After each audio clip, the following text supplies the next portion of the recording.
first lived in Latvia as a diplomat between 1996 and 1999, a few years after Latvia regained independence from the crumbling Soviet Union. I returned to live in Latvia in 2022. This podcast series is based on my observations and experience, with some history and comparisons with my home country of England on aspects of life in Latvia and things to see and experience.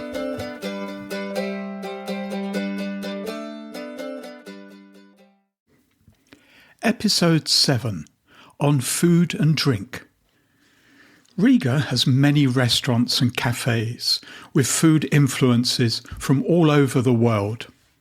Other cities and towns in Latvia also have restaurants and cafes, and you can find plenty of places to eat along the main roads out of Riga. Latvians like to eat out with friends and family, especially in summer when pop-up cafes and bars appear in parks and restaurants spread out onto the pavement for alfresco dining. Many fine food and drink products are also produced and sold in Latvia. And Latvians also treasure their traditional cuisine. We're going to explore and taste some of these. But first, a walk through a market, a very large market. I'm visiting Riga Central Market in Latvian, Rigas Central Tirgus. This is Europe's largest market. It was included in the UNESCO World Heritage Site list in 1998. It was built between 1924 and 1930. The main structure of the market are 5 pavilions constructed from old German Zeppelin hangars. The top half of each pavilion uses a Zeppelin hangars. I can clearly see that with the struts and the roofing from the hangars. And the bottom half constructed from stone and concrete in an Art Deco style with little pillars and other features and nice windows. The market has an area of 72,300 square metres, more than 3,000 trade stands, and an underground storage facility that originally had 27 freezers. Each pavilion is divided into types of food. I first walked through the first pavilion, which had meat. Tray upon tray upon tray of chicken, beef, pork, probably some lamb there as well. Then I walked into the next pavilion, which is mostly cloves.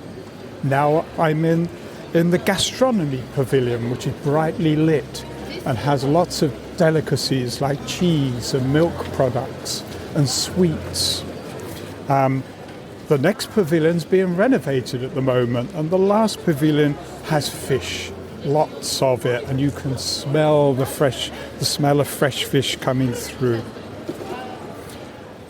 When Riga Central Market was first opened in November 1930, it was the largest marketplace in the world.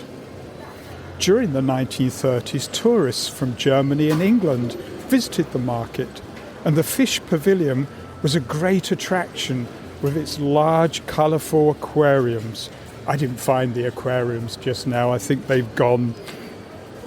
During the 3.5-year Nazi German occupation of Latvia, farmers were not allowed to sell their products freely and were forced to supply the German army. The market fell out of use and housed the German Army Vehicle Repair Unit instead. During the Soviet occupation, the market was renamed the Central Kolkhoz Market and sold goods from 60 collective farms. About 50 to 70,000 customers shop daily at the market, up to 100,000 during weekends. Since Latvia regained independence, the renovation has been done to preserve it as a cultural heritage site and a working market. According to the market itself, the daily visitor numbers stay within 80 to 100,000 per day. Argenskalns Market. Riga Central Market is not the only market in Riga. There are many. Āgenskalns Market, Latvian Āgenskalna Tirgus, is the oldest marketplace on the left bank of the River Daugava in Riga. The market was opened in 1898. At that time, it was a very simple open-air market. In 1911, construction of a market building started, but was not completed until 1923 due to delays caused by the First World War. The building is an excellent example of a red brick Art Nouveau style. From 2018 until 2022, the market was renovated and now has lots of themed activities at weekends, in addition to operating as a thriving market. This weekend focused on traditional bread making. The main building consists of 116 spaces for vegetable sellers and 108 spaces for milk and meat sellers, with a further 219 spaces for sellers outside. If you find the massive Riga Central Market rather overwhelming, Āgenskalns Market is much more intimate. The ground floor has market sellers. The upper balconied floor, with its ornate ironwork, has food and drink sellers, including my favourite pizza in Latvia, Vīnkalnu Pizzeria. Cooked in wood-burning oven and served on slates, these pizzas are simply delicious and affordable.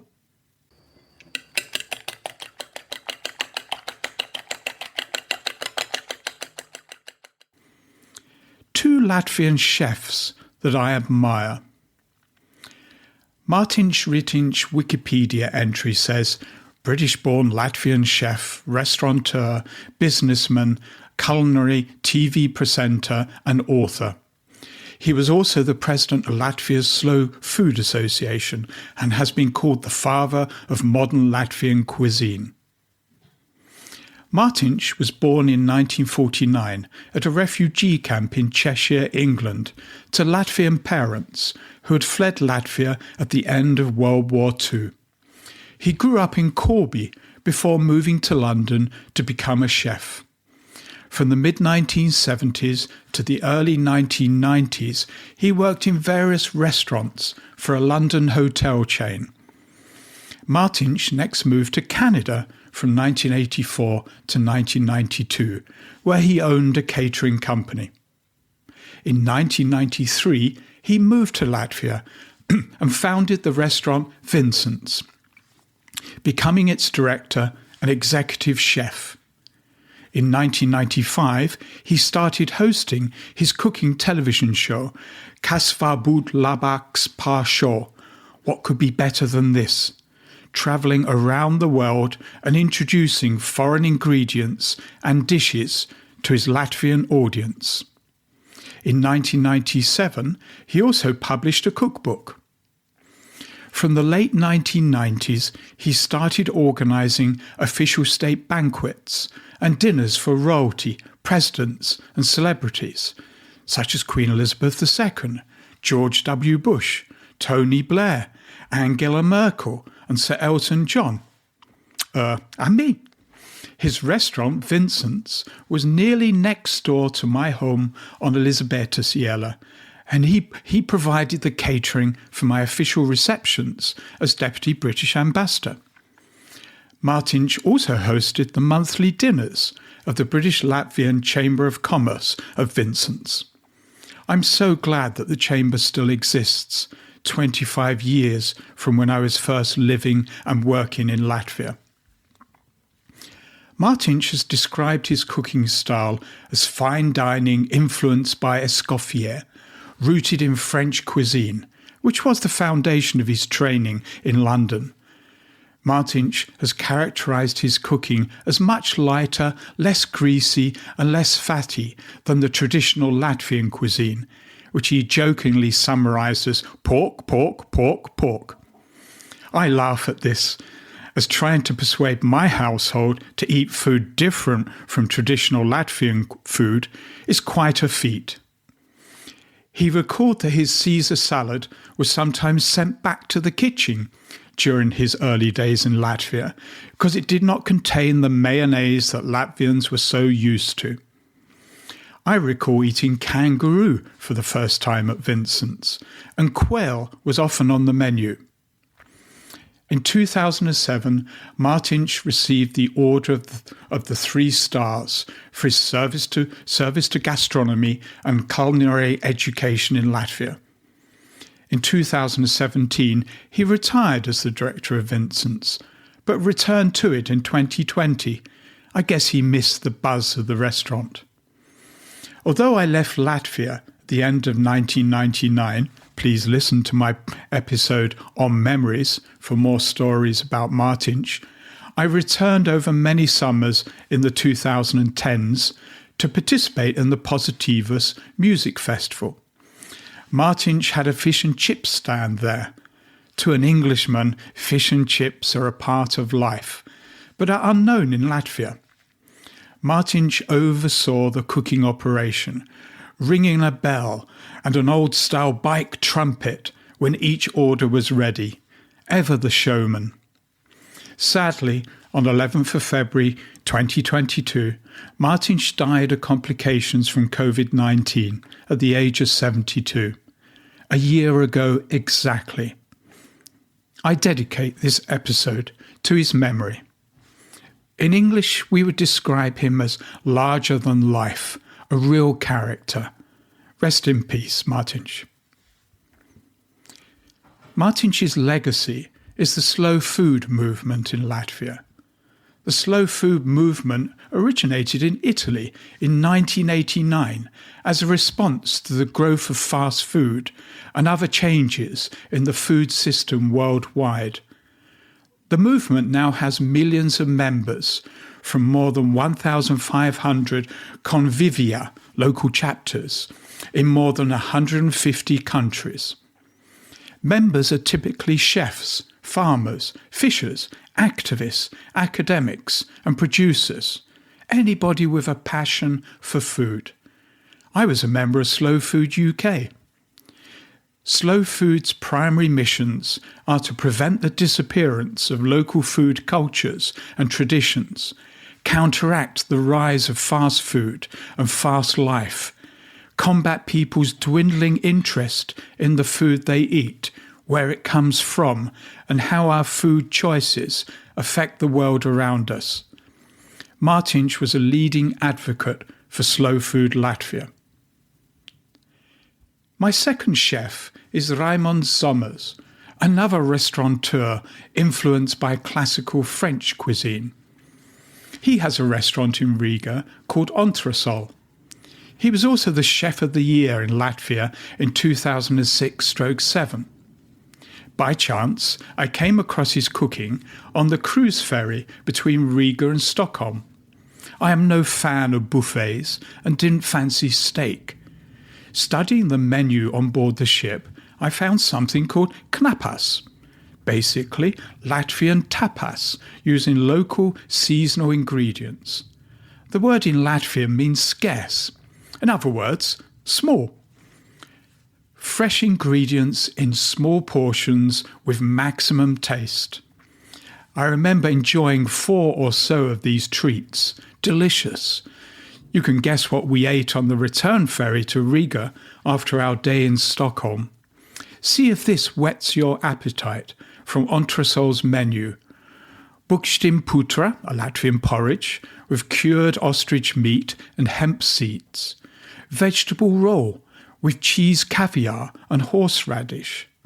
Lightly salted trout with sorrel, radishes and horseradish cream. I still have a gift card to use at Entresol, which will be spent on knapas.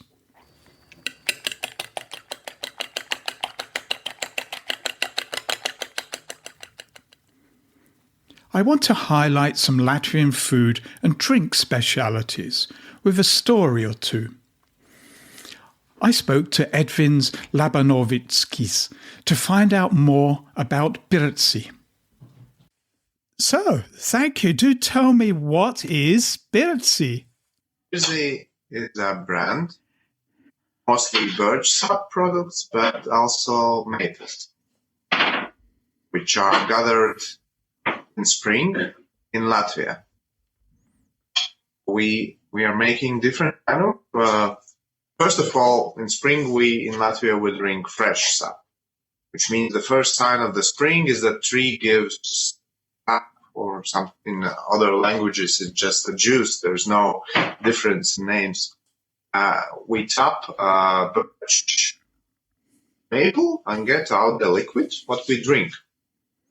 But as probably you know, that in Canada they make also syrup from maple. The same I'm doing. I'm producing a small amount of maple syrup, but mostly I'm making birch syrup, which is totally different. It's twice as expensive because, for example, I need 50 liters of maple sap to make a liter of syrup, but for birch I need 100 liters.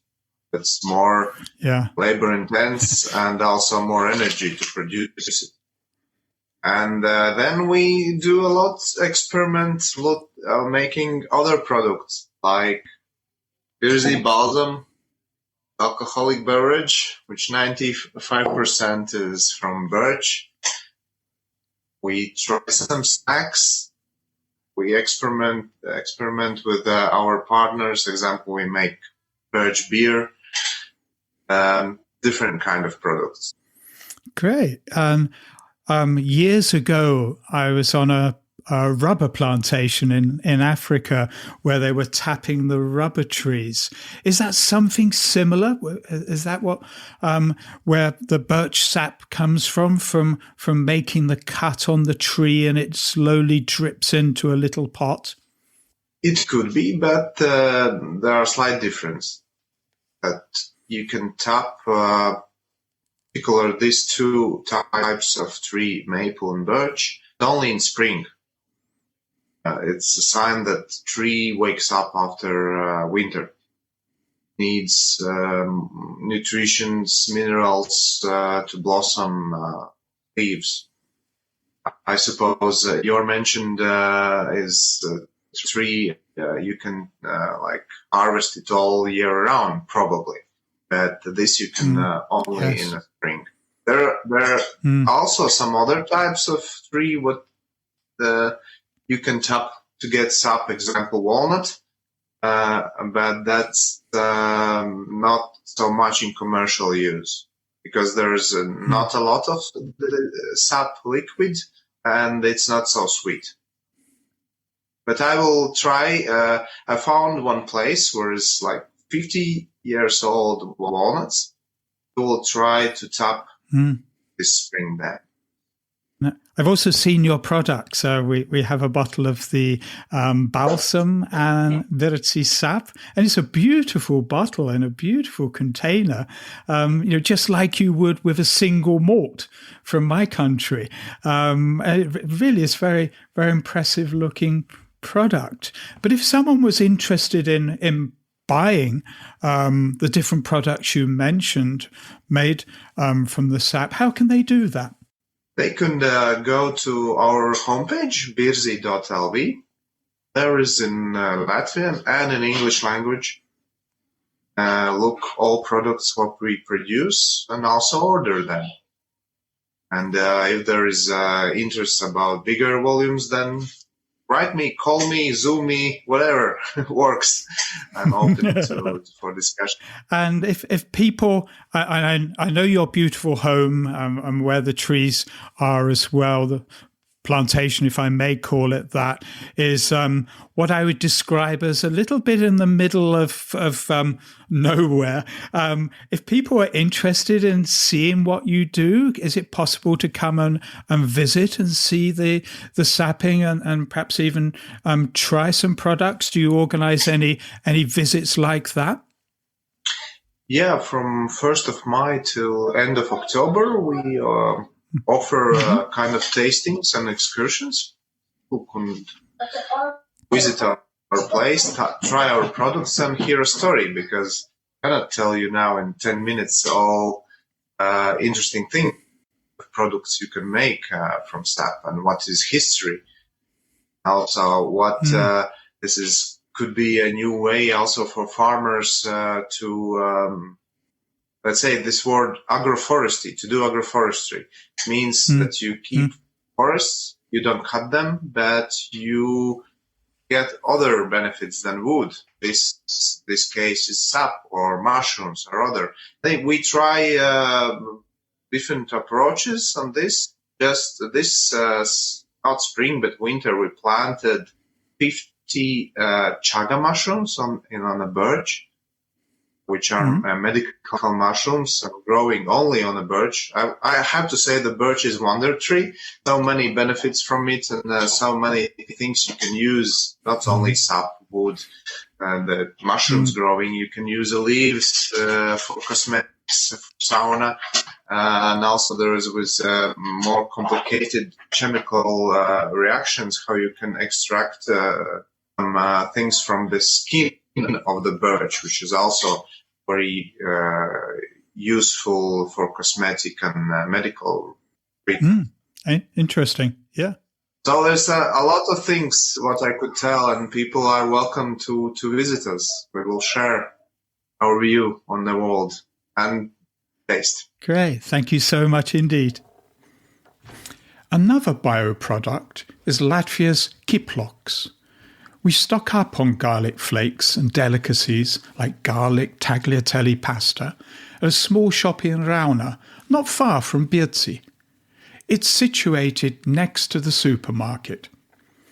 They will happily give you an explanation of the products. The winter garlic fields and production recently moved from Rauna to Livi, just south of Sēsis. You can check out their products online at Latvia's kiploks.lv. On the outskirts of Riga is a bio-waste plant, a Getlini. It takes half the sorted household waste of Latvia and turns it into gas, which it burns to produce electricity and heat. This, in turn, heats the plant's greenhouses of tomatoes and cucumbers. In fact, 19,200 tomato plants and 17,600 cucumber plants. They grow the most amazing tomatoes of many shades of colour and size. Don't think about what they are grown on, only concentrate on the taste. My son recently went on a school trip to Getlini and returned with a bag of tomatoes. In summer, when we are enjoying a road trip along the coast, my wife loves to stop by one of the many small roadside shacks in fishing villages that sell smoked fish. Smoked mackerel, plaice, and even one that looks like a swordfish. You can also buy smoked fish at Riga Central Market. A best-loved dish is liepaja mensiņš, a comforting dish made from smoked cod, potatoes, onions, and cream.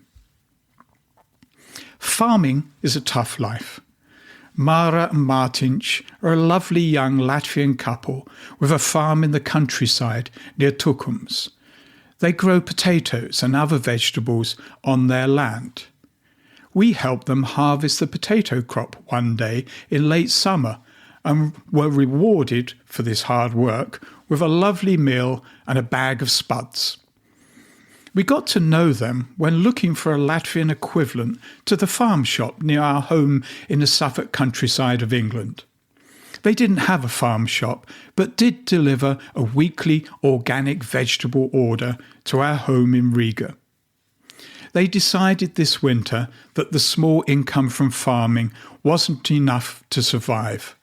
Martinch is presently driving a lorry in another part of Latvia, living there away from his family for 5 days a week.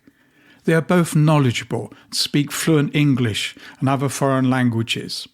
There is just no future for smaller farms in Latvia with high costs of seed and energy at the moment.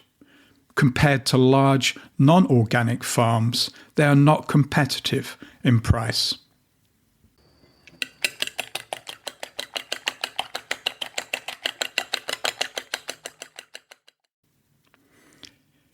Here is a run-through of some typical Latvian cuisine and some Russian influence. Like the top 10 countdowns on Top of the Pops on English TV many years ago. Number 1, griki, or as my son calls it, nuts. Griki, believed to stem from the term for a Greek person, is the Latvian name for buckwheat, a staple ingredient of traditional Latvian cuisine, especially at schools. Griki is a simple dish consisting of buckwheat groats cooked in water with butter and salt before being served on their own or accompanying pork. While England had a toilet paper shortage at the beginning of the COVID pandemic, Latvians had a run on griki. Number 2, Jāņu siers. Jāņu siers is a fresh cheese made from milk and curds, to which butter or cream, eggs, salt and caraway seeds are added. The reason why Jāņu siers is unique lies in the traditional production methods, with the correct proportion of ingredients, giving this cheese its distinctive colour and flavours, all of which have remained unchanged for hundreds of years. Made for the midsummer festival of Jāņi, even the round shape of Jāņu siers has a special meaning. It symbolises the sun and the world, and when eaten, it is believed that a person takes part of the sun's energy. Enjoy the cheese with beer is my advice. Number 3, rye bread.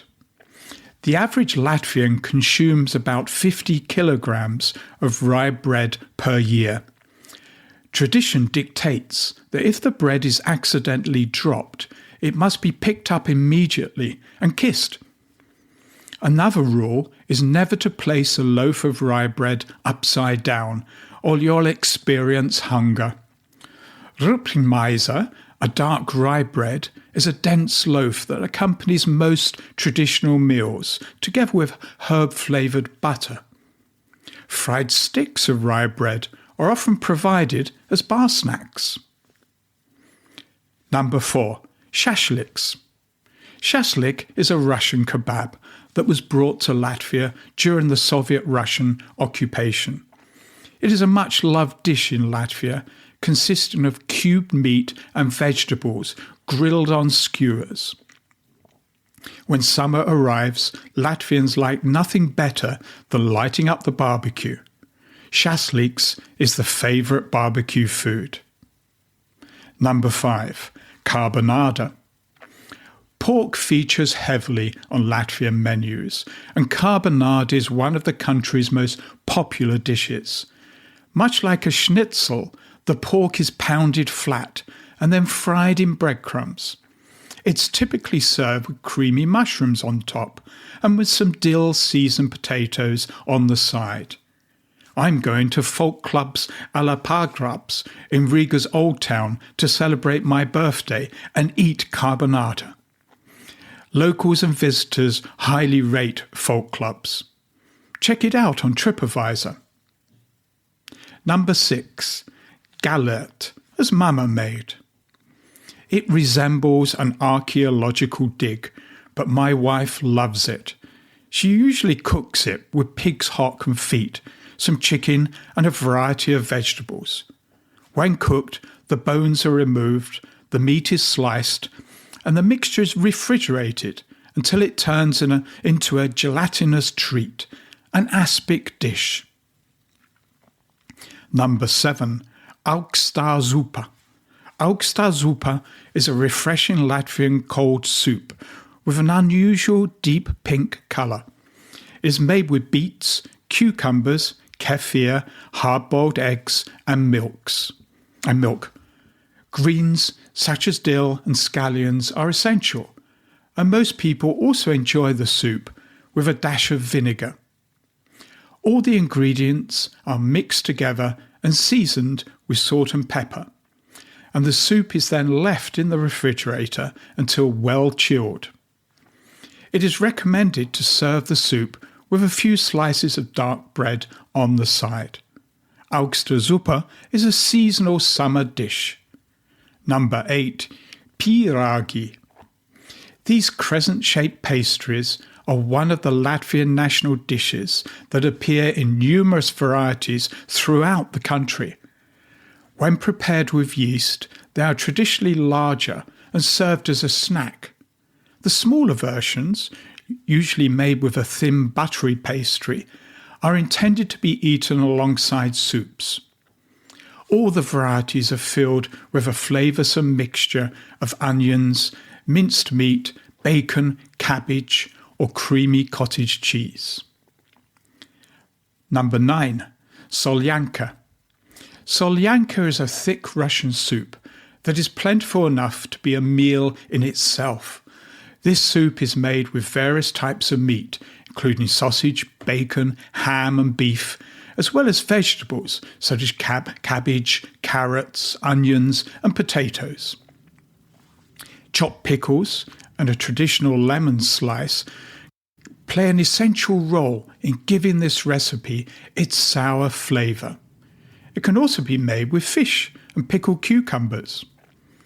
Often served the morning after a heavy drinking session as a hangover cure. On board a boat in Jelgava for my wedding guests a few years ago. And finally, number 10 has to be a dessert, klingeris. Klingeris is a traditional Latvian birthday cake, shaped like a large pretzel. It can also be served on festive occasions or simply as a dessert. This big cake is made with flour, butter, eggs, heavy cream, sugar, yeast, water, saffron, lemon and orange zest, cardamom and raisins. Before baking, the dough is brushed with beaten eggs and sprinkled with almonds. After it has been baked, klingeris is often dusted with powdered sugar and decorated with bows, candies or birthday candles. Enjoy the cake while it is warm and pair it with butter or jam. My wife made one for my birthday this week.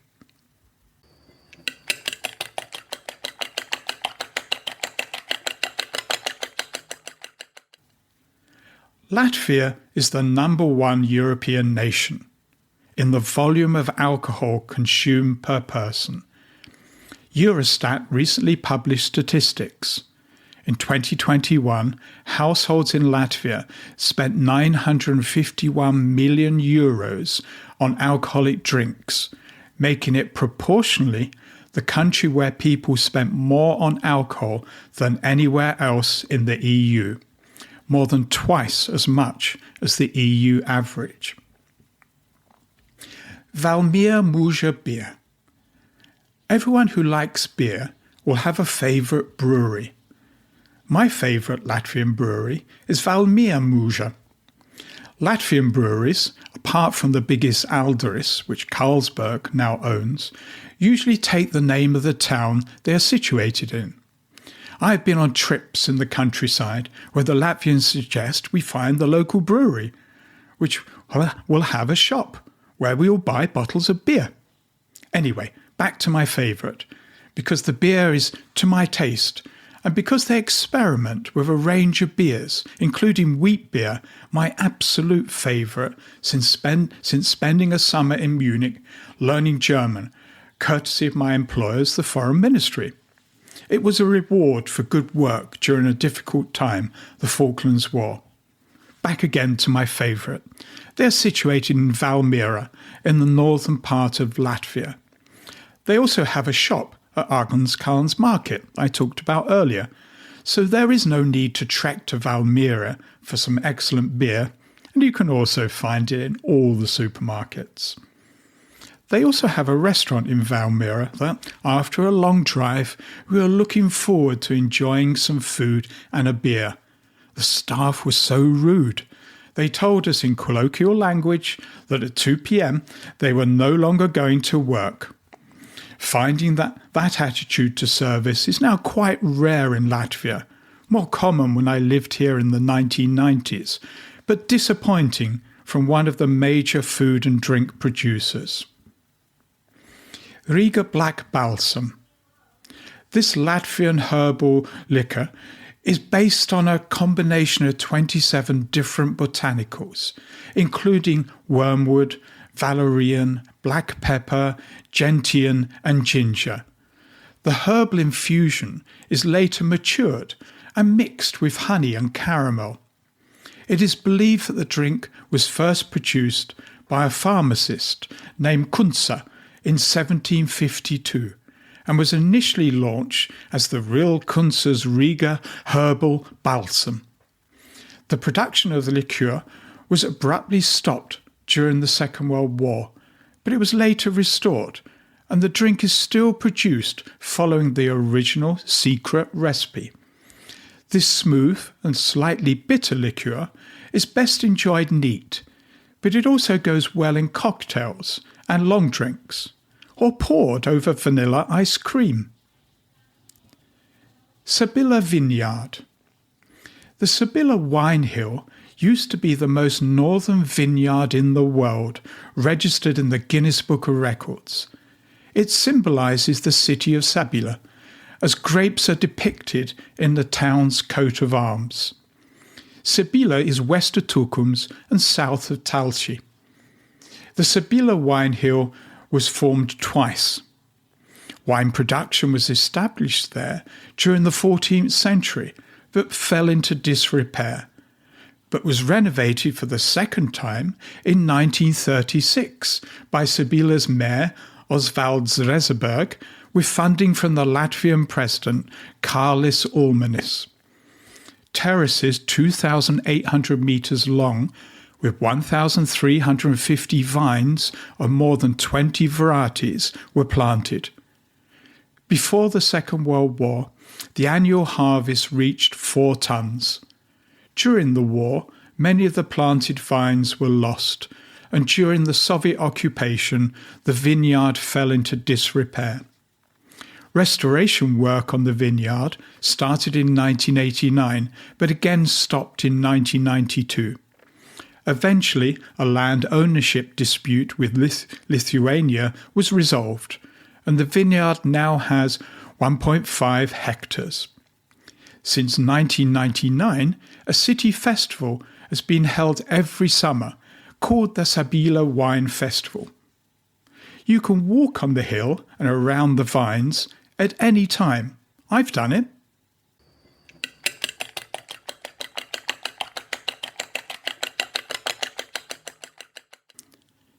In concluding this episode, I don't know about you, but I got rather hungry describing all that delicious food and drink. Labu apetiti.